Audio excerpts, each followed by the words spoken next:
Hi friends, today we will talk about how to fix or how to solve the problem of Gmail not working on the application of Slack. You will click on settings. In this page you can click on apps, default apps, app settings.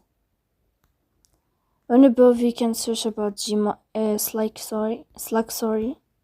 app and you will click. Here you can go to first stop and you can click OK.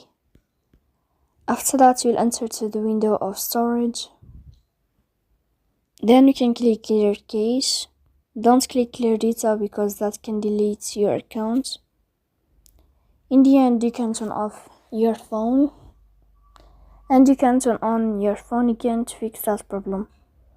So please don't forget to support us by like and subscribe. See you next time in another video and thank you for your attention.